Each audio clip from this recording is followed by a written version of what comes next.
Park है, अभी फिर 60 करोड़ और आया है उनके लिए निषाद राज सांस्कृतिक भवन। इस तरीके से आज के दिन में पूरे देश में हमने 13 किताबें लिखी 24 घंटे काम करके। मैंने 13 जनवरी 2013 को संन्यास लिया था निषाद राज किले पर अपने जीवन के वैभवशाली जीवन जीने का, और संकल्प लिया था कि जो संस्कृति है निषाद संस्कृति, भगवान राम का जो संदेश है, वो विचारधारा है, इसको जन जन तक पहुँचाएंगे। उसमें कामयाबी मिली है और उसकी देन है आज के दिन में इंजीनियर प्रवीण निषाद सांसद बने गोरखपुर और संत कबीरनगर।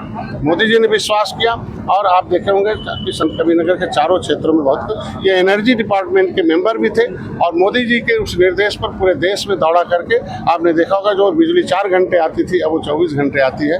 ये सफलता मिली। भले सांसद जी कम समय दिए हों संत कबीरनगर, लेकिन देश के लोगों को उजाला देने के लिए कामयाबी मिली।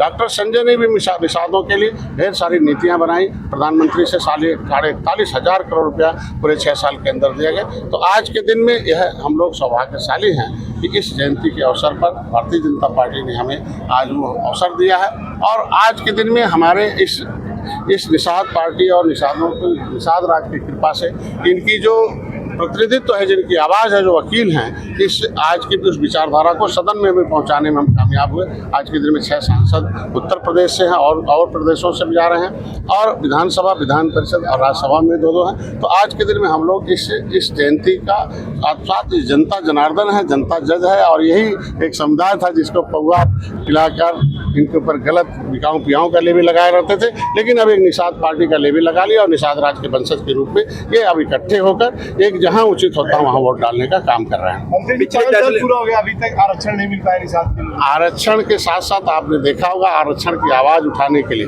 जो आरक्षण में रोड़ा थे उनको हटाने में कामयाबी मिली। कांग्रेस रही 70 सालों से, वह रोड़ा बनी रही, सपा बसपा रोड़ा बनी। तो जब रोड़ा है उन्हें हटाया जाएगा तब मिलेगा। वह पार्टियां आज के दिन में निषादों का जो नाम था वह अनुसूचित जाति, अनुसूचित जनजाति में, पिछड़े में, विमुक्त जनजाति में कोई ऐसा पन्ना नहीं होगा आरक्षण का जिसमें न हो। तो इस विसंगति को दूर करने के लिए हमें समय चाहिए, और माननीय मोदी जी हैं तो सब मुमकिन है, और आज नहीं कल होगा। मेरा समाज इकट्ठा वकील हो रहा तो आरक्षण भी मिलेगा। आरक्षण के लिए वकालत अगर हम प्रमाणिक दस्तावेज लाए हैं तो उनका प्रमाण पत्र भी दिलाएंगे। जो आज कार्यक्रम था शोभा यात्रा का, उसका परमिशन 9 बजे से 3 बजे तक था, उसके बाद आपका शोभा यात्रा नहीं, आज के दिन में शोभा यात्रा के लिए उधर से परमिशन था, कार्यक्रम का यहाँ परमिशन था, क्योंकि आज के दिन में नहीं। मेरे कहने का मतलब यह है कि यह धार्मिक कार्यक्रम है, कोई राजनीतिक कार्यक्रम नहीं है। और जब धार्मिक कार्यक्रम रहता है तो जनता हमारी है, कटिया दौरी है, उनके लिए समस्या आ रहे हैं, जा रहे हैं, तो इसलिए उसके लिए कोई दिक्कत नहीं। जनसभा भी कर रहे हैं आप? यह जनसभा नहीं है, इनके लिए शोभा यात्रा का जन्मोत्सव समारोह है। जनसभा तब की जाती है जब किसी वोट मांगा जाता है, जिसमें अपील की जाती है। ये भारतीय संस्कृति को फिर से उनको खाने पर आमंत्रित किया गया है। आचार संहिता का उल्लंघन नहीं, आचार संहिता का कोई उल्लंघन नहीं। हमने लिख कर दे दिया था कि शोभा यात्रा निकलेगी।